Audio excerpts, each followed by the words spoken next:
شادی کے بعد 2-4 سال بچہ نہیں ہوا، گھبرا جاتی ہیں، مولانا صاحب دے دو۔ مولانا صاحب بچہ دیں گے؟ نہیں، تعویذ دے دو، گھول گھول کے پلاؤ۔ ہمارے ہاں یو پی میں کچھ زیادہ خرافاتیں ہیں، بنگال میں بھی ہوں گی، ہمیں نہیں معلوم، ہم تو خرافاتیں تھوڑی دیکھ رہے ہیں، ہمارے یہاں سننے کو ملتا ہے۔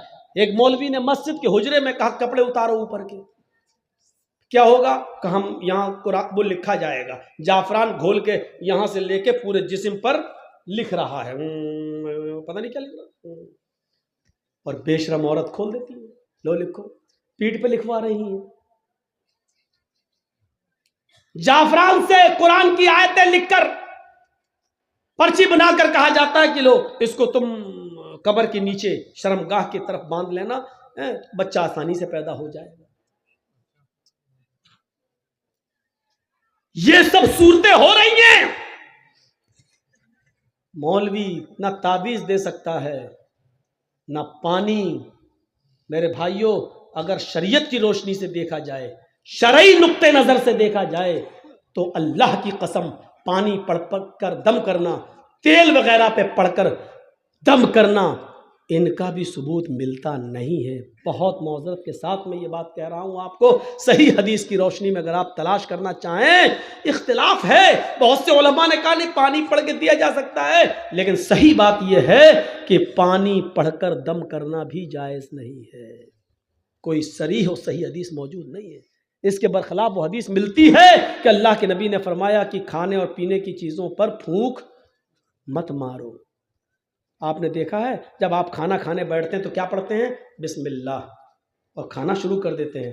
اگر پھونک سے برکت ہوتی تو حدیث میں حکم یہ ہوتا کہ بسم اللہ پڑھ کے پہلے کھانے میں دم کرو اور پھر کھاؤ، ایسے پلیٹ اٹھاؤ، بسم اللہ، اب کھاؤ۔ کیوں؟ پھونک میں برکت ہے نا، تو پھر پھونکو پھر کھاؤ نا، لیکن نہیں، آپ نے کہا بسم اللہ اور کھانا شروع کریے۔ آپ کھانے کے لیے بسم اللہ نہیں کر رہے ہیں، بلکہ شروع جو کر رہے ہیں اس کام کے لیے آپ بسم اللہ کہہ رہے ہیں، کیونکہ آپ جو بھی کام شروع کریں گے تو اللہ کے نام سے، کھانا نہیں، جو بھی آپ کام کر رہے ہیں اللہ کے نام سے شروع کیجیے۔ یہ ہے، لکھنا شروع کر رہے ہیں بسم اللہ، اب آپ لکھیے۔ کھانا کھانا شروع کر رہے ہیں تو بسم اللہ الرحمن الرحیم، نہیں، بسم اللہ۔ جہاں جتنا ثبوت ہے وہاں اتنا کرنا ہے ہمیں اور آپ کو۔ اللہ تعالیٰ نے یہ کہا ہے، اللہ کے نبی نے فرمایا کہ اللہ کا نام لو، تو اللہ کا نام بسم اللہ ہو گیا۔ اللہ کے نبی نے یہ نہیں کہا کہ اللہ رحمان رحیم کہو، صرف اللہ کا نام بسم اللہ کہہ لو، ہو گیا۔ اور اگر بسم اللہ کا مطلب بسم اللہ الرحمن الرحیم ہے تو پھر آپ قربانی کریں گے تو کیا کہیں گے جانور پر؟ بسم اللہ الرحمن الرحیم، اللہ اکبر، کیوں نہیں کہتے ہو؟ وہاں پوری بسم اللہ کیوں نہیں پڑھتے ہو؟ نہیں پڑھتے ہو، کیوں؟ وہاں نہیں بتایا، وہاں کیا بتایا؟ بسم اللہ واللہ اکبر۔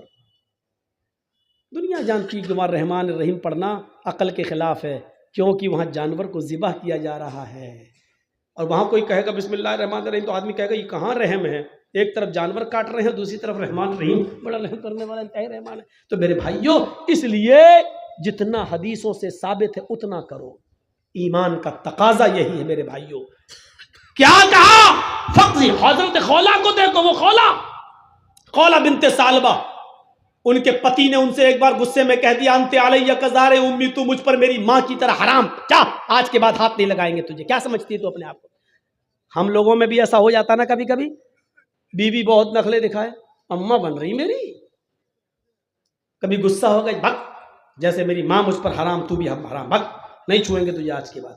یہ جملے بہت خطرناک ہیں، ہم بول دیتے ہیں بڑی آسانی سے، لیکن بہت خطرناک ہے۔ خولا بنت ثعلبہ کے شوہر نے، اوس ابن صامت نے جب یہ جملے کہہ دیے کہ انت علیہ کظہر امی، تو مجھ پر میری ماں کی پیٹھ کی طرح حرام ہو چکی ہے، بعد میں بڑے پچھتائے تو خولا بنت ثعلبہ کو اللہ کے نبی کے پاس بھیجا۔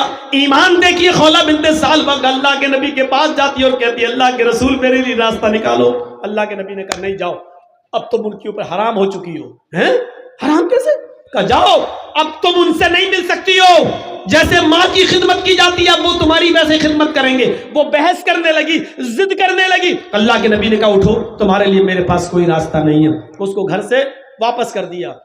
خولا بنت ثعلبہ نبی کے گھر سے باہر نکلی، نا امید، نراش، مایوس، لیکن دروازے سے نکلتی ہے، اللہ کے رسول کے دروازے سے لگا ہوا دروازہ مسجد نبوی کا ہے، مسجد نبوی کا ہے. اس نے مسجد نبوی کی چوکھٹ کو دیکھا, چوکھٹ کو دیکھتے ہی چیخ پڑی, محمد تیری چوکھٹ بند ہو گئی تو کیا ہوا, رب کی چوکھٹ تو کھلی ہے.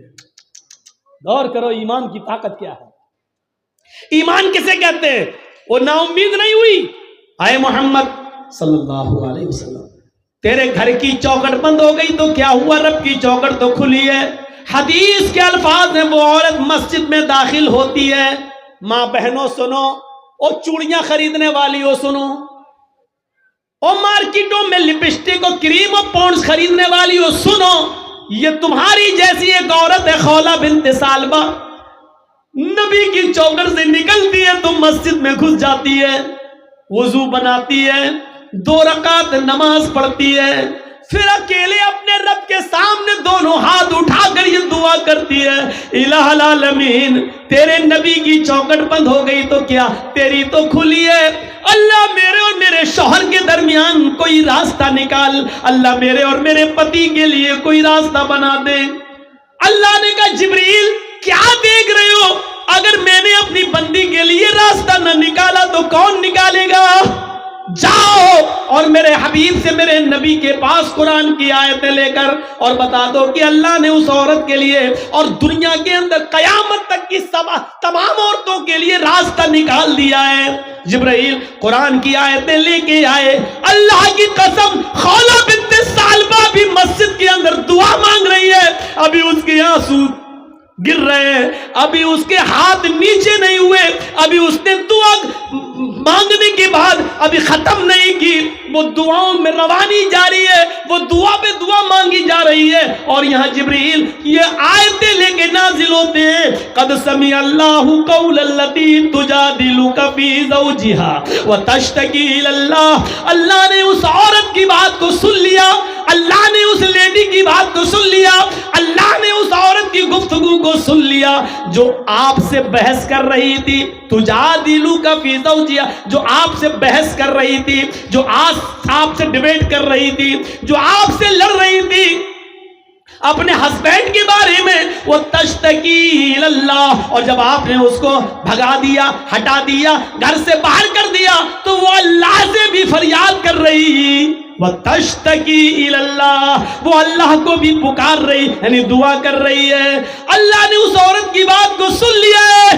جاؤ اے نبی اس عورت کو بلاؤ, اور اس ایک عورت کے لیے میں نے قیامت تک کی ساری عورتوں کے لیے مسئلہ بدل دیا ہے.